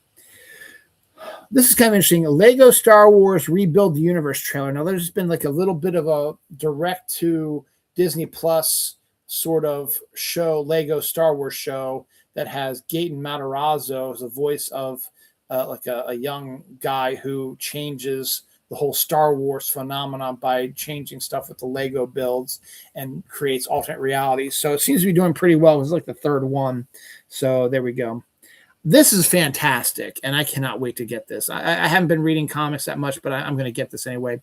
Ignition Studios was co-created by one of my former co-workers, Philip Sablick, who helped train me at Diamond, and he's now in control of this comic imprint. He has greenlit a series called 12-Foot Skeleton, which is written by Tim Seeley, who's a fantastic writer, and drawn by Ben Temple-Smith, who's a great artist. So it's a horror film about the giant 12-foot skeletons that you see decorated for Halloween, and I guess it comes to life or whatever. It looks good. It'll be out in, I think, September. Red Dead Redemption 3 is starting to get some buzz now. It is said to be set in Mexico. Far Cry 7 is also said to be getting some new stuff as well, said to be set in Alaska. Ted Lasso Series 4 trailer dropped, and the new season of Ted Lasso begins on Tuesday, 8/5.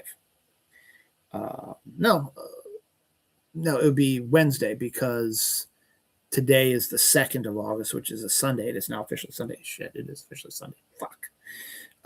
Only Marms. Scientists have created a OnlyFans type of fundraiser, but instead of it being an OnlyFans, it's only Marms. So it's just pictures of marmots and stuff like that. Airbud. Y'all remember Airbud, the dog that played all kinds of sports? Well, he's back in Airbud Returns, set for a January 22nd release. He's back playing basketball, by the way. The Summer I Turned Pretty finale movie has finished filming, so that's all taken care of. It's just going to be released now, and then that storyline has come to an end. Shang-Chi 2 is currently in active development, so we'll be seeing that sooner than later. Michael Johnston, who played the horrific bear in Obsession, is said to be in talks to co-star in the Mummy movie with Brendan Fraser, Rachel Weisz, and John Hannah. Silo returns for a fourth and final season. We also get the first trailer for the new season as well. Bad Karaoke Trailer is a new horror film about a killer karaoke machine. That's a fucking great idea also. Phenomenal. The Punisher also gets his own Funko Pop, the John Barenthal version, of course. We get a first look at Dexter Season 2. And the Last Sunrise trailer that comes out on Netflix on August 26th. Supposedly some sort of updated Romeo and Juliet story. I don't know. I didn't watch it. Death's Bobby Hale, a football player, passed away this week. Bert Axson, an NFL player, passed away this week as well. Anniversaries, Waterworld debuted 31 years ago this week. REM's Life's Rich Pageant, which is a decent album, debuted 40 years ago this week. Wet Hot American Summer debuted 25 years ago this week. Friday the 13th, Part 8, Jason Takes Manhattan, debuted 37 years ago this week. Deep Blue Sea debuted 27 years ago this week. The original animated Alice in Wonderland debuted 75 years ago this week. Signs, fantastic M. Night Shyamalan movie, debuted 24 years ago this week. NASA was created 68 years ago this week. And that's all with that. All right, 2 pages left, and we'll be done. I should be done. Let's see. Close to 2-hour window, so bear with me here. New Buck Rogers movies in the works. We'll see what happens. Dakota Johnson and Ellen Burstyn are set to be playing Marilyn Monroe at different ages. But wait, Marilyn Monroe didn't live to be older, and that's Ellen Burstyn. No. Maggie Gyllenhaal has written a script about an alternate reality Marilyn Monroe. I don't know if Maggie's going to direct it. I think it sounds like something right up her alley, but she has written screenplay, and it does star Dakota Johnson and Ellen Burstyn, so we'll see what happens. Fanta Vanilla Cherry Spritz is now available at Noodles & Company. I want to try that sometime soon. Children of Blood and Dust trailer, or Bones, excuse me, Blood and Bones trailer is, again, a fantasy series with an all African-American cast. It looked phenomenal on the big screen, and I think it's coming out in January, just in time for Martin Luther King weekend. So that'd probably be a good movie to check out then. So hopefully African-Americans will support it and make a lot of money. Regina Hall is set to join The Rock in Lizard Music, which is his new dramatic movie, which turned out is a half animated, half live action movie. There's going to be an absolute Batman animated series. Okay, whatever. R.J. Decker, the new ABC series based on Elmore Leonard novel, gets its first teaser trailer. Will be out this fall. Prime Video is doing an adaptation of the cowboy romance series Rose Hill with John Wearing, Sean O'Pry, Hannah Goodway, and Sadie Dickinson. It's your typical sort of cowboy romance movie type of genre sort of thing. The Ravens and the Baltimore County have come to a long-term deal to keep the Ravens training camp at Owings Mills, which is about 15 minutes away from my house, for at least the next 20 years. So that's good. Cinnamon Maple Frosted Flakes is coming out in time for fall. This looks fucking great. Poliwhirl, who is a Pokemon who has a big blue body that is circular. They've turned it to a fan, so you can have his circular belly stuff do fan. It looks phenomenal. I love it. Here it is. Morgan Santos is going to be playing Robert Langdon in The Secret of Secrets. Dan Brown, I talked to you about that already when they cast Rebecca Hall in the female lead.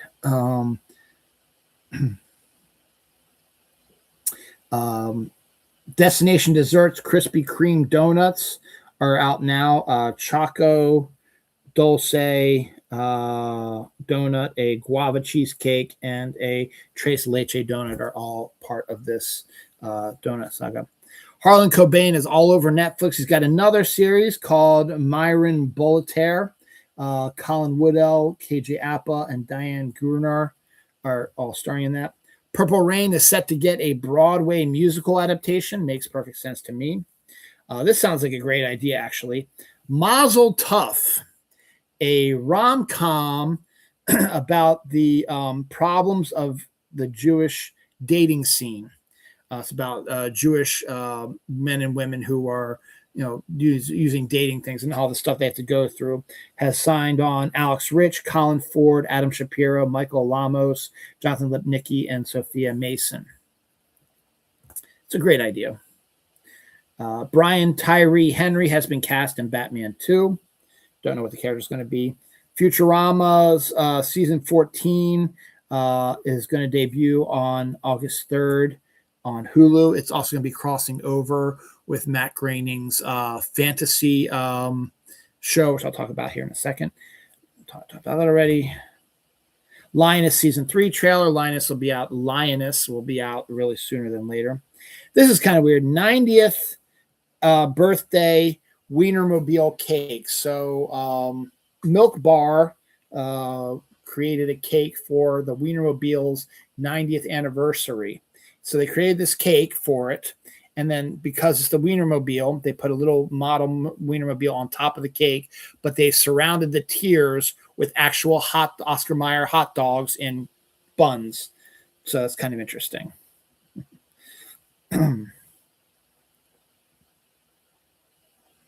Lots of anniversaries and deaths here. So let's hit anniversaries. The Guild debuted 19 years ago this week. Animal House debuted 48 years ago this week. The Ellicott City flood happened 10 years ago this week. Mission Impossible Fallout debuted 8 years ago this week. Halloween H2O debuted 28 years ago this week. Deaths, we have Coy Denver Parton, Dolly's brother, passed away this week. Hope Klein, I guess, a Broadway choreographer, passed away this week. John Anderson, a Major League Baseball player, passed away this week. Walt McKee, a CFL player, passed away this week as well. Ronnie LaDrew, a children's TV show star and puppeteer, passed away this week. Bill Odie, an English most loved bird watcher and wildlife TV presenter, passed away this week as well. He's also apparently a musician because the classical music people posted that as well.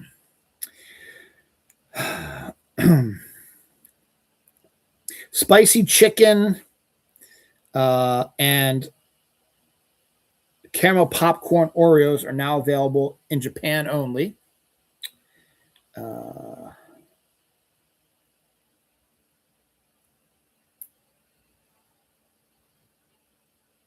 Absolute Black Canary is spinning out of Absolute Green Arrow, coming soon to comics. Laura Linney is said to be playing a Guardian of the Universe in the new Lantern series. I think I talked about that one last week. William Shatner is on a Raisin Bran cereal box, so good on him. No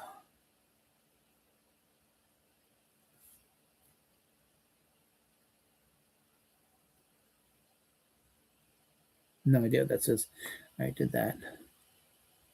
A 5.8 earthquake hit off of the coast of Alaska earlier this week. Emma Roberts married her longtime boyfriend.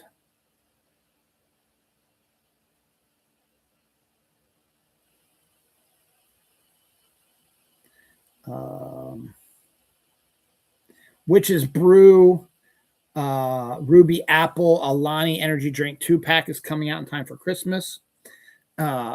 Disenchantment, Futurama Disenchantment crossover is going to be happening this season. White Chocolate Peppermint Bark Coffee Creamer will be back. San Diego has signed a contract. San Diego Comic-Con has signed a contract with San Diego to remain in San Diego through 2030. Dugout Dad's trailer, which reunites the Sandlot actors in a different role. Soft Soap is also getting into the fall stuff with caramel apple, red apple, vanilla something, pumpkin, and pomegranate, vanilla cupcake as your new scents that are out there now. And a Pigeon series set debut August 7th based on the novels. Reacher season 4 trailer, we got to look at that. Dark Matter season 2 trailer, we got to look at that. A zoo has built many small models for their animals in the zoo so that they're like city models and props, so that when they're walking around through these, they look like Godzilla. Ghost, Yoo-Hoo. They're doing a Yoo-Hoo flavored Ghost, which could be pretty good also. First look at Babies, a Seth Rogen, Anna Kendrick movie about a couple that is trying to determine if they are ready to have kids. So they actually take on some young kids, like their aunts or their cousins or their brothers and sisters' kids, for a weekend to see if they would be good parents, see if they're ready for babies. FLRT Apple Bottoms Up Soda is coming out also. Onslaught trailer with Adria Arjona debuted this week as well. Before I get to the final story of the week, I don't know what this is, so I'm just going to exit out. Anniversaries, the Wolverine debuted 13 years ago this week. Deadpool and Wolverine also debuted 2 years ago this week. Bugs Bunny is 86 years ago this week. I can't read that. Simpsons movie debuted 19 years ago this week. The Amityville Horror, the original one, debuted 47 years ago this week. Austin Powers Ghost Gold Member debuted 24 years ago this week. National Lampoon's European Vacation debuted 41 years ago this week. And Kingpin debuted 30 years ago this week. I can't read this one either.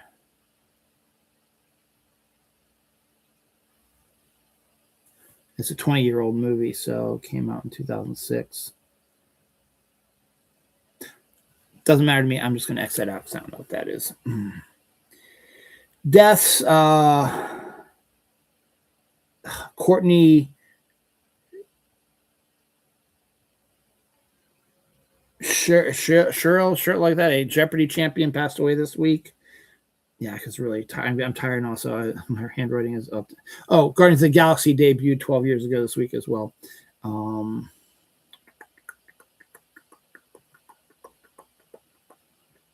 Is that the only death?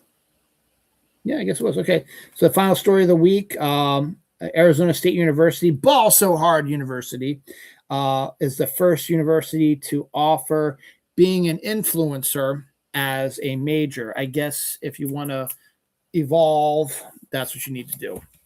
So this is a long one. It took me forever to do, and I'm still pissed at myself that I left my original notes at work when it would only taken me like half hour to finish this up. But instead, it took me 2 hours, and that's why I was late and why it's almost 1:30 right now. So I'm going to stay for about half an hour. I'm going to bed about 2. But thank you for watching, even despite the problems. Go see Spider-Man Brand New Day. I think you'll really, really like it. I will talk about the box office next week. I'm assuming it's going to break records. I'm assuming it's going to be close to $900 million because why not? My wife is coming back, and I have a day off on Friday, so I have a 4-day work week this week, so that's good.